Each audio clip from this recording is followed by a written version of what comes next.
Welcome to Maheshan IAS. Your rank is our responsibility.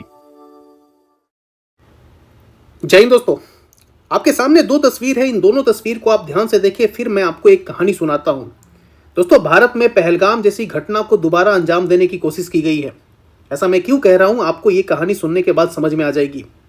दोस्तों, इस चेहरे को ध्यान से देखिए। इस व्यक्ति का नाम है जुबैर अंसारी। ये व्यक्ति सुबह सुबह लगभग 4 बजे के आसपास, ही मुंबई का रहने वाला है और मीरा रोड में रहता है मुंबई में। और सुबह सुबह ये 4 बजे के आसपास जो है, ये एक अंडर कंस्ट्रक्शन बिल्डिंग के पास पहुंचता है जहां पे कुछ काम चल रहा होता है।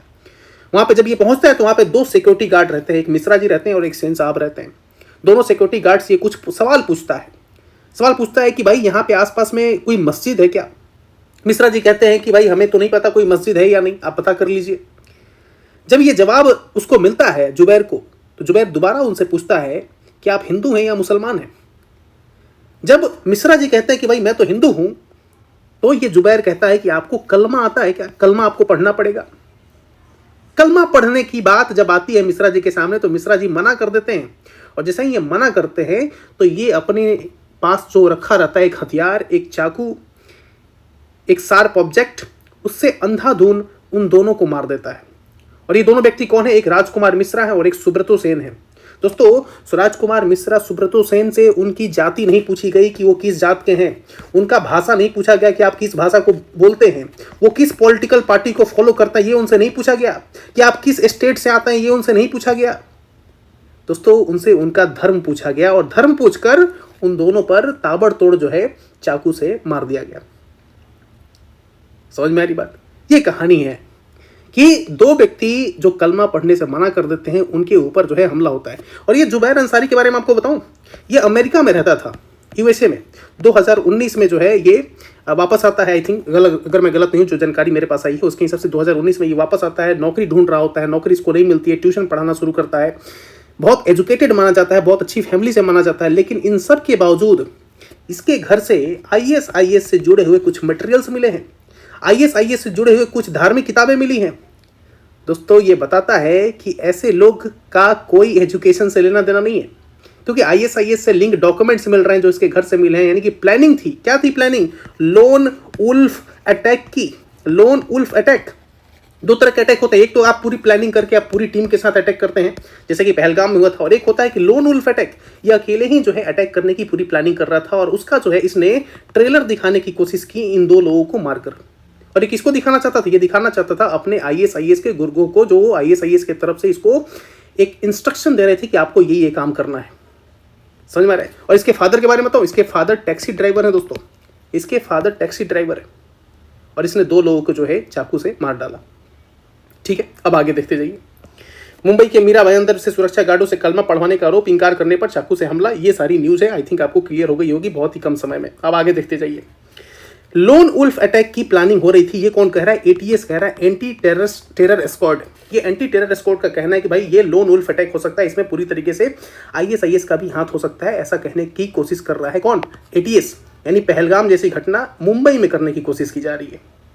क्या तो कलमा पढ़ी है? नहीं तो वही हाल होगा जो पहलगाम में लोगों के साथ हुआ था, जहां पे निर्दोष लोगों को जो है सिर्फ उनके धर्म को पूछकर उनको मार दिया गया। अब आगे देखते जाइए। अब आपको धर्म के बारे में 2 चीजें और बताता हूं आपको। गांव के गांव ने धर्म बदला, जहां मंदिर नहीं वहां 3 से 4 चर्च। मतलब आप सोच सकते हैं कि किस तरीके से भारत में धर्मांतरण करने की कोशिश कर रही है। या तो आप धर्म को अपना छोड़ दे, या तो आप हिंदू धर्म छोड़ दे, इस्लाम को कबूल कर ले। और अगर नहीं हो रहा है तो दूसरा धर्म भी है यहाँ पे, कौन? क्रिश्चियनिटी। बस्तर जसपुर क्षेत्र में सर्वाधिक विदेशी फंडिंग वाले 146 एनजीओ और इसमें 50 मिशनरीज हैं। ये आज की खबर है दोस्तों। इसमें खबर में आपको और अंदर जाएंगे तो आपको और अच्छे से समझ में आएगा। क्या समझ में आएगा? कि गांव के गांव ने धर्म बदल लिया है, जहां मंदिर नहीं है वहां से 3 से 4 चर्च हैं। ये क्या बताता है? ये बताता है कि लोगों को किस तरीके से ब्रेन वॉश करके उनको जो है क्या बनाया जा रहा है? धर्मांतरण कराया जा रहा है। आदिवासी गांव में हिंदू अल्पसंख्यक हो गए और ईसाई बहुसंख्यक हो गए। ऐसे कैसे हो सकता है दोस्तों? ईसाई की जनसंख्या बढ़ती जा रही है और हिंदू की जनसंख्या कम होती जा रही है। हिंदू अल्पसंख्यक हो गए हैं, ईसाई बहुसंख्यक हो गए।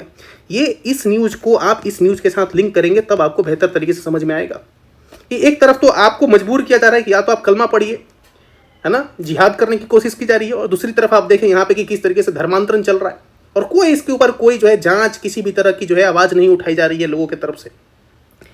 बंगाल में आपने देखा ना कि बंगाल में ये दीपू दास, इन लोगों का नाम आप जानते होंगे।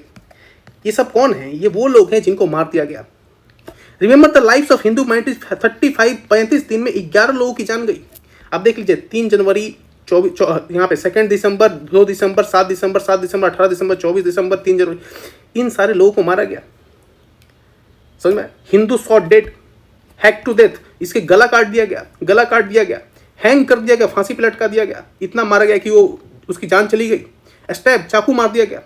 ये सारे लोगों की हत्या कर दी गई बंगाल में। आज बंगाल में चुनाव होने वाला है और बंगाल में चुनाव में भारतीय जनता पार्टी, बीजेपी जो पार्टी है उसने भी अपना मैनिफेस्टो रखा है, जो टीएमसी है, तृणमूल कांग्रेस है, उसने भी अपना मैनिफेस्टो रखा है। दोनों पार्टी के बीच में कड़ी टक्कर है।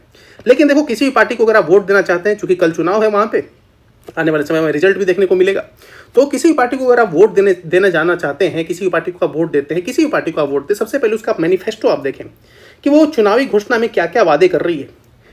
और चुनावी वादों को देखेंगे तो क्या क्या है, 3,000 रुपये हर महिला को मिलेगा हर महीने, 1 करोड़ रोजगार देने की बात की जा रही है। जो अनएम्प्लॉयड यूथ हैं, जो बेरोजगार हैं, उनको 3,000 रुपये पर महीना। पीएम किसान सम्मान निधि के तहत 9,000 रुपये हर साल मिलेगा आपको। District level packaging and export centre बनाएंगे, जहां पे जो पोटैटो फार्मर्स हैं, जो आलू की खेती करते हैं, वो एक्सपोर्ट कर सके, निर्यात कर सके, पैकेजिंग हो सके उसकी। एमएसपी होगी, मिनिमम सपोर्ट प्राइस मिलेगा आपको। कंप्लीशन ऑफ ऑल पेंडिंग, जो मेट्रो प्रोजेक्ट्स पेंडिंग है वो सारे कंप्लीट किए जाएंगे। Construction of a direct national highway from Sundarbans to Darjeeling, national highway का निर्माण किया जाएगा।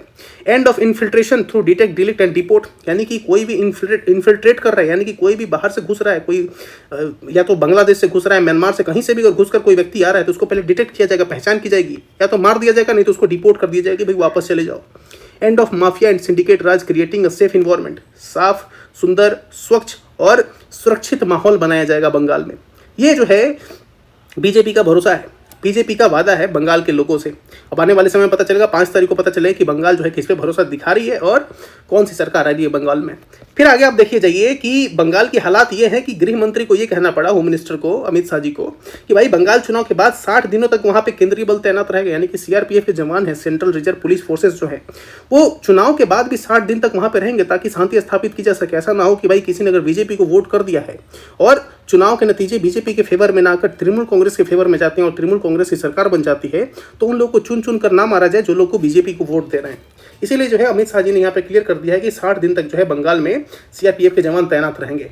ये जो है आपको दिखाता है कि किस तरीके से बंगाल में भयावह जो है मचा हुआ है। लेकिन एक तस्वीर आज आई है, जो तस्वीर विपक्ष के लोगों के साथ साथ बहुत सारे लोगों के पेट में दर्द पैदा कर सकती है। वो है प्रधानमंत्री नरेंद्र मोदी जी का फुटबॉल खेलते हुए तस्वीर और वीडियो। ये दिखाता है कि प्रधानमंत्री जी इस उम्र में भी उनके अंदर काफ़ी ऊर्जा है, काफ़ी एनर्जी है, और आने वाले 10 साल तक वो भारत का नेतृत्व कर सकते हैं और पूरी दुनिया में भारत का नाम जो है रोशन कर सकते हैं। भारत की पहचान वो दिला सकते हैं जो कि भारत ने खो दिया है।